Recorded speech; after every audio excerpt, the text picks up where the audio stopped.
सभी व्यूअर्स को हमारा नमस्कार। तो आज है सर की लाइफ स्टोरी का थर्ड पार्ट। और कल का जो वीडियो था, जो लास्ट वीडियो था, वो हमें बीच में रोकना पड़ा था क्योंकि सनसेट हो चुका था और मौसम भी बहुत ठंडा हो रहा था। हुँ। तो आज हम वहीं से कंटिन्यू करेंगे। सर के पिताजी के बारे में या उनके जीवन के और अनुभवों को हम जानेंगे और कोशिश करेंगे कि उससे हम क्या-क्या सीख सकते हैं। तो हुँ, सर, हुँ, कल हुँ, जहाँ हमने रोका था वहाँ से हुँ। कंटिन्यू करते हैं। पिताजी की कुछ और कहानियाँ। हाँ जी। दरअसल हम ये इसलिए भी कर रहे हैं कि ये जो एजुकेशन में कहते हैं ना कि बाल मनोविज्ञान, बच्चा कैसे सीखता है, उसको कैसा परिवेश मिलना चाहिए, किस उम्र में क्या चीज़ मदद करती है। तो ये मैं जो बात कर रहा हूँ ये 7-8 साल से पहले-पहले की बात कर रहा हूँ। मतलब ये है अब 5, 6 5 पता नहीं पर 6, 7, 8 लगभग इस दौरान। और तो कहानी का शायद बहुत ज़्यादा महत्व है। बाद में मैंने ये लिखा भी कुछ किताबों में कि भई इस उम्र में कहानी का बहुत ज़्यादा फ़र्क पड़ता है ब बच्चे पे। और संस्कार, संस्कार से फिर बाद की जब हम बड़े हो जाते हैं तो उस उम्र में तब हमारा फ़ेथ, हमारा दृष्टिकोण, ईश्वर है कि नहीं है, पुनर्जन्म है कि नहीं है, इसकी कोई बुनियाद वहाँ से पड़ जाती है।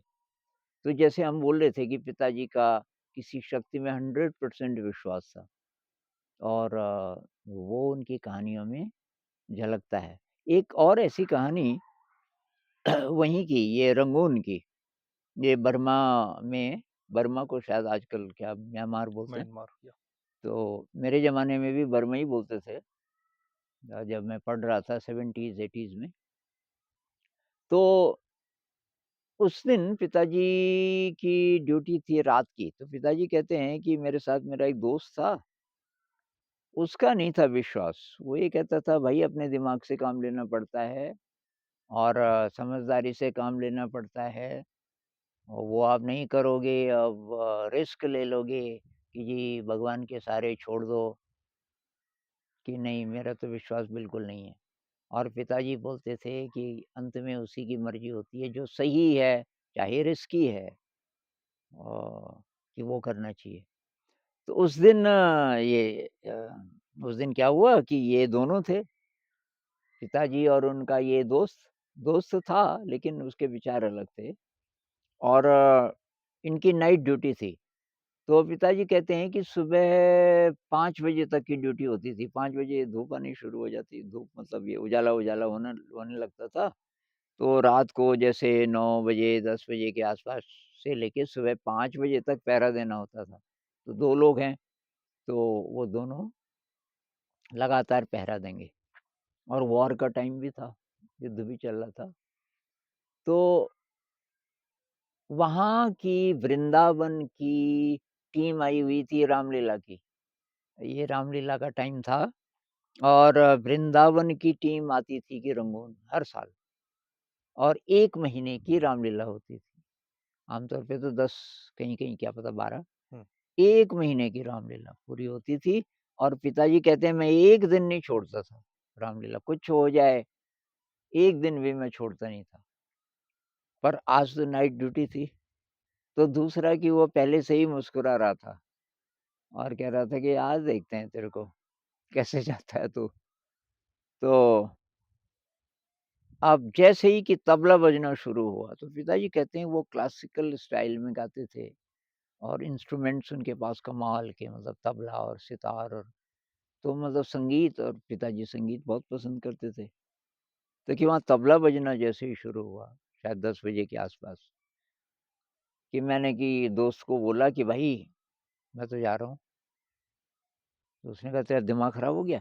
तो कि रोज़ रात को 2:30 बजे अंग्रेज़ ऑफ़िसर आता था चेक करने, ये रात की ड्यूटी पे जो हैं इनको।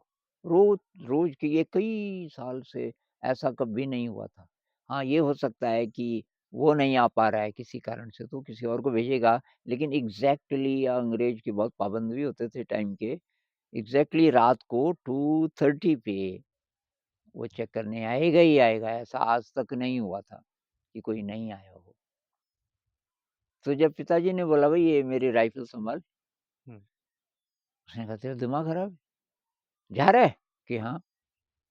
और वो ऑफ़िसर आएगा, उसको मैं क्या बोलूँ?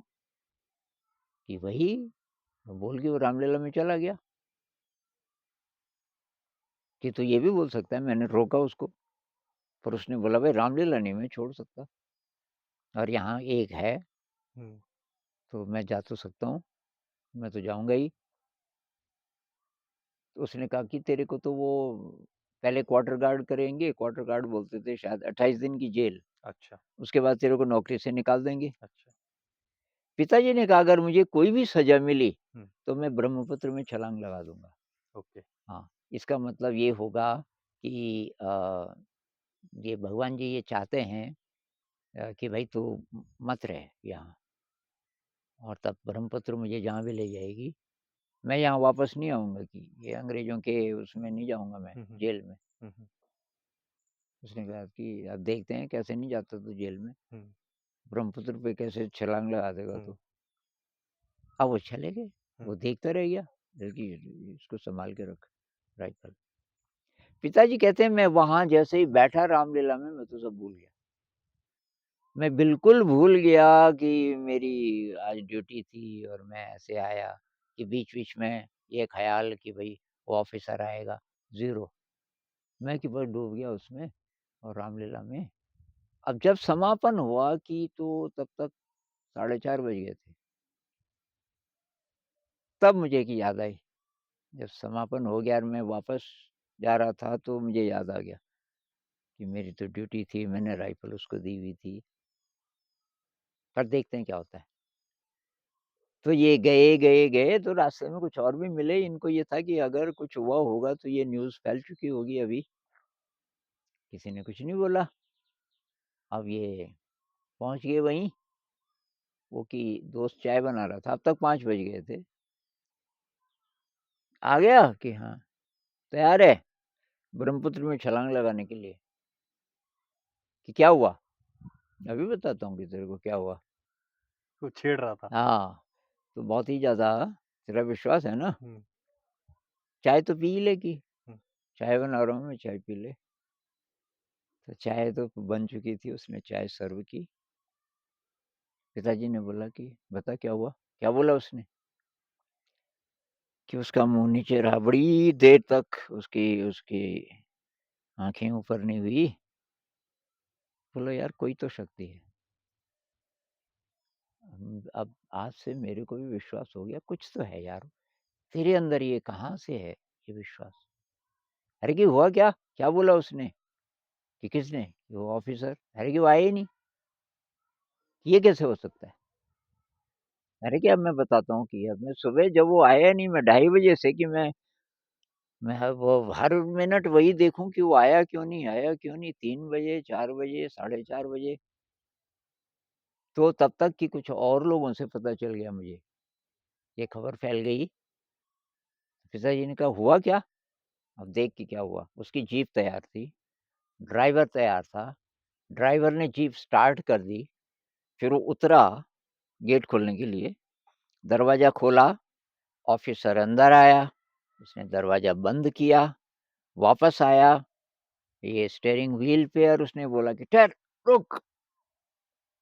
कि मैं रुका और एकदम पेट पकड़ के और उस सीट पे और बेहोश। ऑफ़िसर। ऑफ़िसर बेहोश, अंग्रेज़। कुछ नहीं हुआ था कि उसको एकदम फिट था। अब ड्राइवर डर गया, उसने वो तो बंद किया और एकदम भाग कर के कि वो तो उनको कुछ हो गया। तो तब उनको ले जाया गया, हॉस्पिटल ले जाया गया और वो बेहोश रहे करीब 2 ढाई घंटे। उस बीच पता नहीं क्या किया होगा उन्होंने, ग्लूकोज़ चढ़ाया कि क्या किया उस ज़माने में, जो भी फैसिलिटीज़ रही होंगी, ये 40s की बात है। लेकिन वो जब तक ठीक हुआ तो तब तक साढ़े 4 पौने 5 साढ़े 4 तो बज ही गए थे, जब तक वो ठीक हुआ। तो वो तो भूल ही भी गया था कि आज मुझे वहाँ जाना था और किसी तरह बच गया। उसने कहा ये आज तक कभी नहीं हुआ, हार्ट अटैक नहीं था, हार्ट अटैक भी नहीं था, वो क्या हुआ डॉक्टर्स पता ही नहीं कर पाए कि उसको हुआ क्या? उस बीच उन्होंने टेस्ट किए, ये किया, वो किया, कुछ नहीं निकला और जब वो ठीक हो गया तो एकदम ठीक हो गया। उसने कहा कि डॉक्टरों को कि कुछ निकला कि नहीं, कि मैं ठीक हूँ, कि हमने जितना-जितना चेक किया है इसके हिसाब से आप तो फिट हैं। तो उसने कहा मैं भी फिट ही लग रहा हूँ कि वो खड़ा हुआ ठीक-ठाक। तो ये जो क अब आप देखो 6 साल का बच्चा ये कहानी सुन रहा है, तो ज़रूर उसके अंदर ये बात आती होगी यार कोई शक्ति है शायद जो मदद करती है जब आप सही तरफ होते हैं। तो पिताजी के लिए ये सही दिशा थी कि भई देखो यहाँ कुछ नहीं बिगड़ रहा, नाइट ड्यूटी तो है, पर एक आदमी है ही, वही काफ़ी है। और अंग्रेज़ों का ये जो नियम है कि जी वहीं रहना है 5 बजे तक, इससे जो ज़्यादा बढ़िया चीज़ है वो ये है कि भई रामलीला हो रही है और उसमें इतना ज़्यादा ये तो अ, मतलब राम जी की लीला है, तो उसको देखना ज़्यादा महत्वपूर्ण है। हुँ, तो पिताजी ने देखा मेरे अंदर से तो बहुत स्ट्रॉन्ग ये आया कि ये ज़्यादा अच्छी ये तो करना ही करना है मतलब। हुँ। तो एक ये कहानी है। ये चीज़ें सर जैसे अ, कभी जब हम अकेले होते हैं, हुँ, अकेले इन द सेंस कि अगर मेरे पीछे कोई डिपेंडेंट्स नहीं है मेरे, हुँ, तो शायद मैं ऐसे-ऐसे रिस्क लाइफ़ में हुँ, बहुत ईज़िली तो भी नहीं, हुँ, पर ले सकता हूँ। हुँ। पर जैसे आपके पिताजी थे, उनके पीछे पूरी फैमिली थी पूरी फ़ैमिली और कोई नहीं था वो कमाने और वाला कोई उस ज़माने में। आगे-पीछे कुछ को हेल्प कोई करने वाला कोई नहीं, कोई सहारा नहीं कोई नहीं। और फिर भी उनका ये भरोसा होना, हुँ, हुँ। ये दिखा रहा है कि ये भरोसा झूठा नहीं है, ये बस बातों-बातों का नहीं है। हुँ, हुँ, हुँ, हुँ। जैसे वो कह देते थे कि हाँ, जब वो ब्रह्मपुत्र पार करने की बात थी, हुँ, हुँ, हुँ। कि कोई बात नहीं मर जाएँगे, लिख के देता हूँ मैं। हुँ, हुँ, हुँ, हुँ, हुँ, मतलब ये चीज़ बिल्कुल उस पे रखना हुँ, इट हुँ, मतलब it takes a lot of courage hmm, hmm, और हुँ, वो शायद वो शक्ति उन्हें हुँ, हुँ, हुँ, प्रोवाइड कर रही थी हुँ, हुँ, हुँ, हुँ।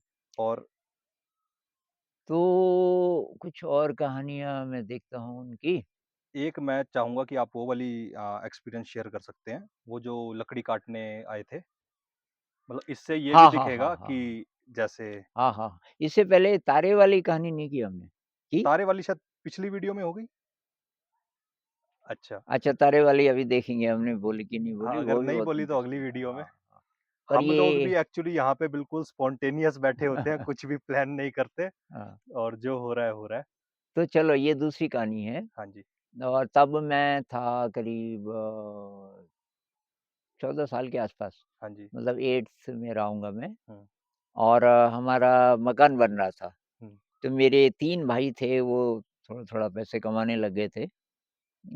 तो वो पैसे भेजते थे हर महीना वो जो खर्चा है उसमें मिस्त्री थे उसमें और काम करने वाले थे, एक ठेकेदार टाइप था, काफ़ी खर्चा था और उनका खाना उनको खाना खिलाना होता था रोज़।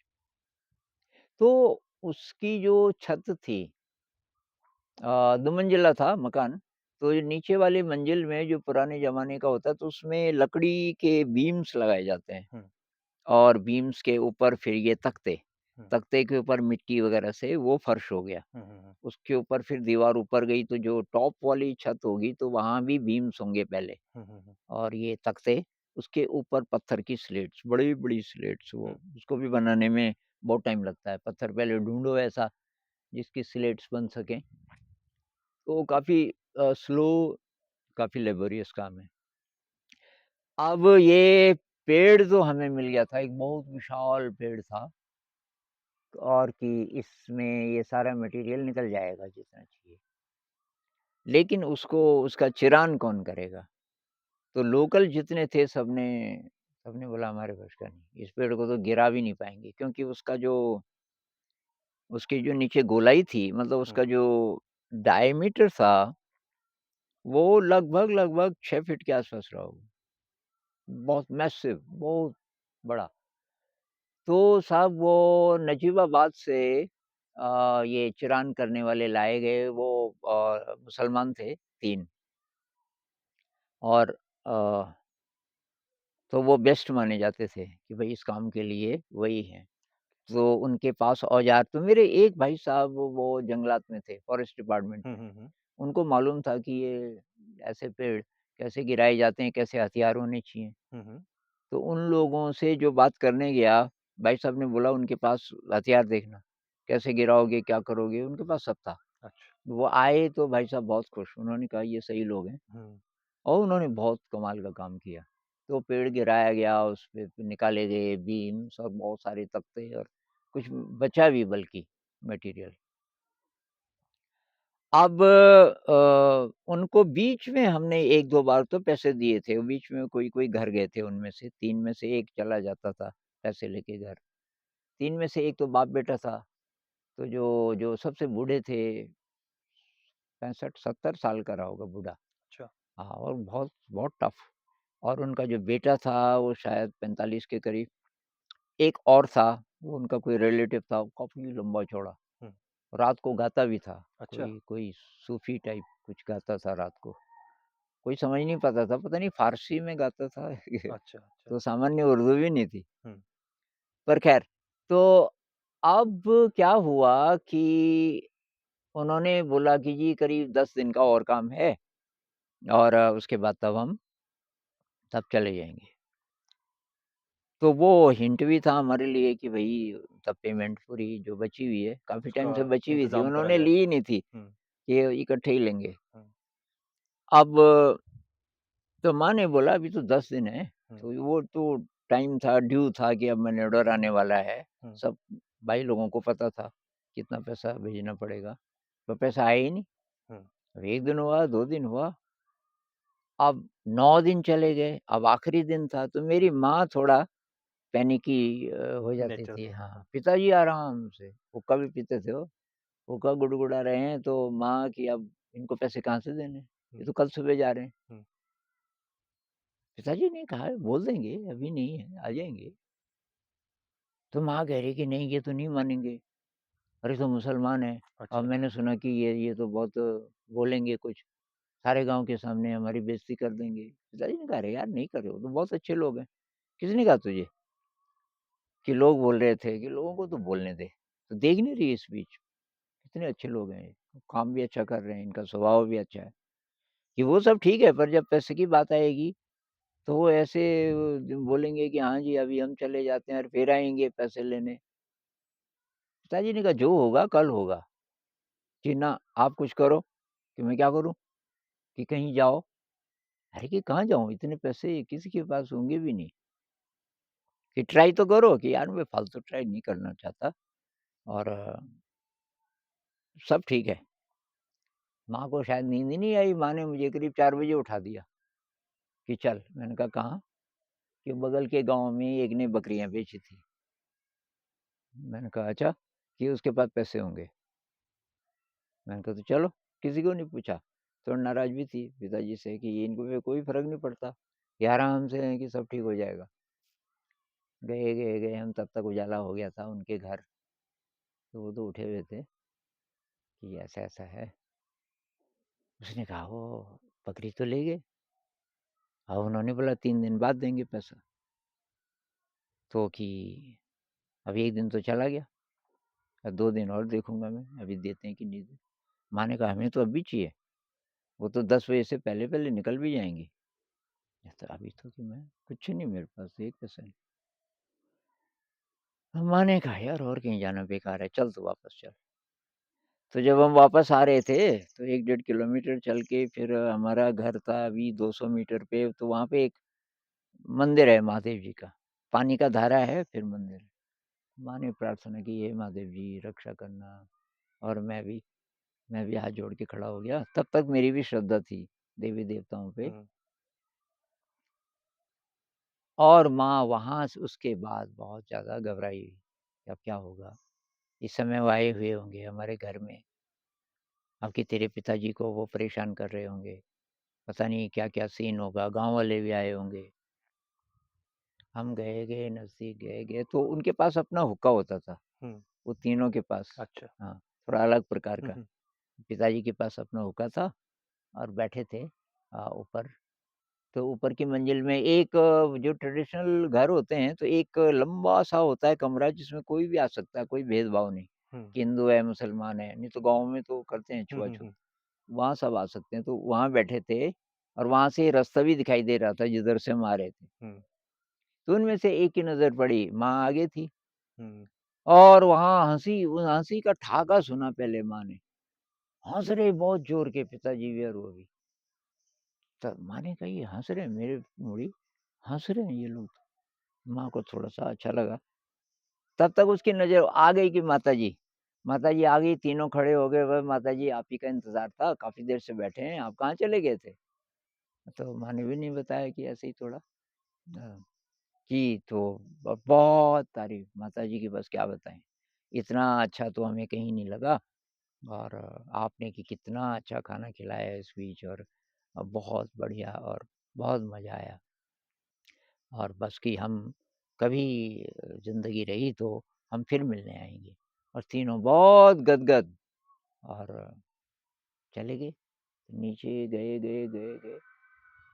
जब वो अब गायब हो गए दिखे नहीं, तब आई माँ पिताजी के पास, "कहाँ से आए पैसे?" पिताजी ने कहा, "तेरा दिमाग खराब है, पैसे कहाँ से आने थे? कि ये तू खुश थे? हाँ, तो खुश नहीं होना कि? हुँ, नहीं कि हुआ क्या?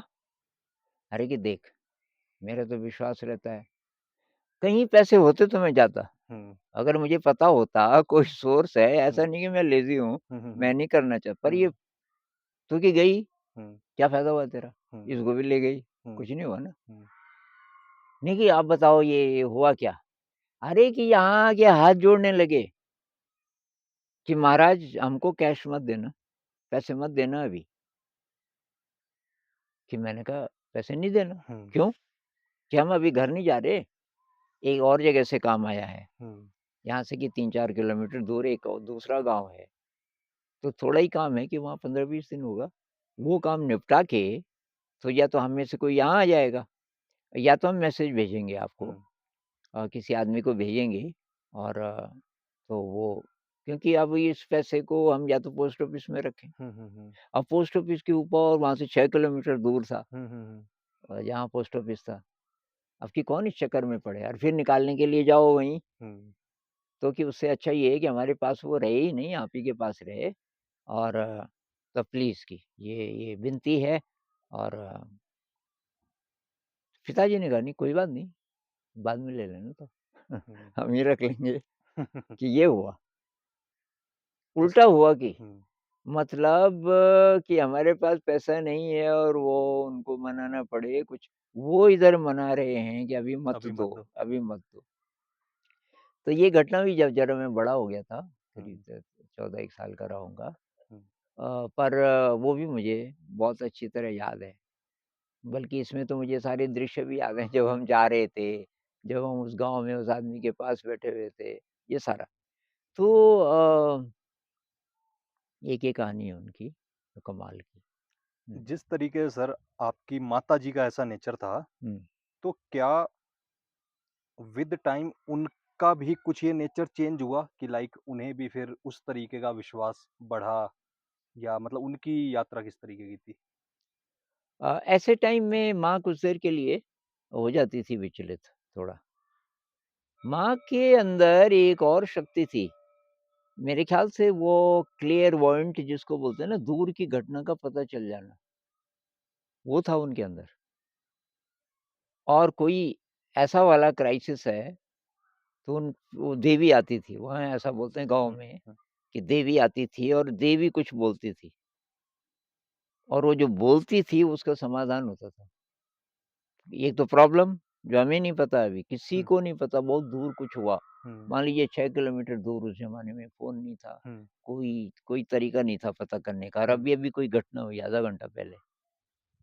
वो अगर सीरियस कुछ है, एक बार मेरी बड़ी दीदी का बच्चा होना था हुँ, और वो मरा हुआ बच्चा हुआ और वहाँ पे देवी आ गई हुँ, और माँ ने कुछ-कुछ बोला, पर वो इतना था मतलब थोड़ा-सा रिडल्स में हुँ, एकदम क्लियर नहीं बोलती हुँ, थी, हुँ, हुँ, लेकिन उसकी इंटरप्रिटेशन लोग कर लेते थे हुँ, कि हुँ, हुँ, ऐसी स्थिति में क्या हो सकता हुँ, है। हुँ, हुँ, तो उन्होंने कहा कि ये बोल रही है बच्चा ये वो तो अच्छा तो बड़ी दीदी का बच्चा होना था शायद, लगभग यही टाइम था, हुँ, ऐसा कुछ तो नहीं हो गया होगा।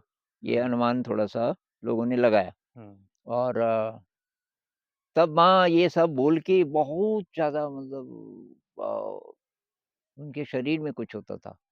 कंपन और हुँ, हुँ, बहुत हुँ, ज़्यादा पावर और उनका स्पीच बदल जाता था हुँ, और वैसे हिंदी उनको आती नहीं थी, अच्छा। हाँ, लोकल डायलेक्ट में बोलती, पर उस समय वो हिंदी में बोलती थी, एक स्ट्रेंज तरीके की हिंदी।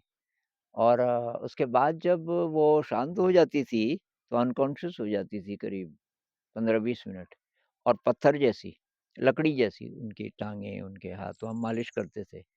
करते-करते धीरे-धीरे जान आती थी। तो जब वो बोल पाती थी, तो ऐसा लगता था पता नहीं कितने महीनों से बीमार है। बहुत मुश्किल से बोल पाती थी और उनको कुछ नहीं पता होता था क्या हुआ। तो बोलती थी, "क्या हुआ?" तो तब और भाई-बहन बोलते थे कि आप पे देवी आई थी। माँ का खुद विश्वास नहीं था देवी पे। जो उन पे देवी आती थी, माँ बोलती थी, "अरे हाँ, देवी आई थी। ऐसे देवी है तो एक भैंस दे दे मुझे।" कि नहीं, और देवी की ऐसा-ऐसा बोल रही थी। बच्चा की बड़ी दीदी का बच्चा तो नहीं होना था। माँ ने हिसाब लगाया कि हाँ, क्या और क्या बोला? कि ऐसे-ऐसे बोला कि तो जो-जो भी बोला होगा, पर किसी आदमी को भेजा माँ ने, तुम अब भी जाओ। और पता चला कि एक्चुअली मरा हुआ बच्चा हुआ। तो ये कुछ और भी घटनाएँ बचपन से होती रहती थी, पर ये मुझे ये तब हुई जब मैं ज़रा बड़ा हो गया था, 12-13 साल का, तो ये मुझे ज़्यादा अच्छी तरह याद है। तो उनके अंदर वो शक्ति तो थी, लेकिन वो तो जब देवी आती थी, तब देवी बोलती थी। लेकिन वैसे ज़्यादातर समय ऐसा वाला विश्वास माँ का 100% वाला पता नहीं था कि नहीं था, वैसे हाथ जोड़ के बोलती तो थी, प्रार्थना तो करती थी। लेकिन पिताजी तो ऐसा भी नहीं करते थे, कभी हुँ, हाथ-वूथ कहीं नहीं जोड़ते थे। उनका अंदर से था कि यार देखा जाएगा, सब ठीक हो जाएगा। एक बार क्या हुआ, बड़े भाई साहब की शादी होनी थी, तो डेट वगैरह सब फिक्स हो गई और शादी के 2 दिन पहले तक उनका कुछ पता नहीं। अच्छा। अब उस ज़माने में फ़ोन भी नहीं था। हुँ, हुँ, हुँ। अब माँ की हालत ख़राब, सारी राशन लाई हुई है, सब कुछ, कि ये क्या होगा अब? हुँ, कैसे होगी ये हुँ, शादी? तो पिताजी ने कहा अभी तो 2 दिन है। उसके 2 दिन हैं, अब अगर नहीं आया तो? कोई चिट्ठी आनी चाहिए थी, कोई खबर आनी चाहिए थी। हुँ, नहीं दे पाया होगा, कोई हुँ, बात नहीं। हुँ, अब माँ पीछे पड़ गई कि क्या करें, क्या करें, क्या करें? तो पिताजी ने माँ को चुप करने के लिए एक समाधान है कि क्या? कि मैं आत्महत्या कर देता हूँ। फैमिली में जब डेथ हो जाती है, तो शादी तो हो नहीं सकती। बस तब माँ चुप हो गई, माँ को चुप करने के लिए। यार तेरे को मैं बोल रहा हूँ कि सब ठीक हो जाएगा, हाँ, जो होगा, होगा। तो परसों शादी है, 1 ही दिन बचा है, तो उस दिन शाम को आए भाई साहब। बस तब घर आए तो माँ कहने लगी कि आपने तो बोल दिया था, हाँ, कि पर तेरे को तो विश्वास नहीं था। ऐसी ऐसी घटनाएँ होती रहती थी। उनका ये था कि भई जो होगा, उनका ये नहीं था कि यही होना चाहिए, हुँ। कि हे ईश्वर मेरा बेटा आ जाए शादी के लिए, ये नहीं। जो होगा वो जो एक्सेप्टेड है। होगा वो होगा। अब क्या पता क्या हो, जिसको हम बहुत खराब बोलते हैं वो भी हो सकता है। वही होना है तब, कोई बात नहीं, आप तैयार रहो। और ये बहुत बड़ी बात थी। ये बहुत बड़ी बात थी मेरे लिए। तो आज की वीडियो में इस वीडियो में सर हुँ, इतना रखते हैं। हुँ, हुँ, बाकी आगे हम अगली वीडियोज़ में कंटिन्यू करेंगे हुँ, और बहुत अच्छा लगा आपके पिताजी के जीवन के हुँ, अनुभवों को जान के। हुँ, मैं मेरे को पर्सनली ये बहुत अ, हिम्मत देते हैं या हेल्प करते हैं जब मैं ऐसा कोई भी इंसान देखता हूँ कि भले वो पूजा पाठ ना कर रहा हो, हुँ, पर विश्वास है उसमें। हुँ, हुँ, हुँ, हुँ, क्योंकि हुँ, ऐसे लोग मेरे को लग रहा है हज़ारों, लाखों में ही एक होते हुँ, होंगे। बहुत बहुत कम। हुँ, तो मुझे बहुत अच्छा लगता है और मैं नॉर्मली भी कभी-कभी जब इधर रहता हूँ सर के साथ, तो मैं बीच-बीच में कभी-कभी सर को बोलता हूँ, "सर एक बार वो वाली कहानी सुना दो।" जबकि मैंने पहले वो सुनी हुई है, हुँ, पर हुँ, फिर से मेरे को वो सुन के मतलब अच्छा लगता है हुँ, थोड़ा। तो थैंक यू हुँ, सर हुँ, ये हुँ, स्टोरीज़ शेयर करने के लिए। हुँ, हुँ, बाकी हम हुँ, नेक्स्ट वीडियो में कंटिन्यू करेंगे। थैंक ठीक। यू।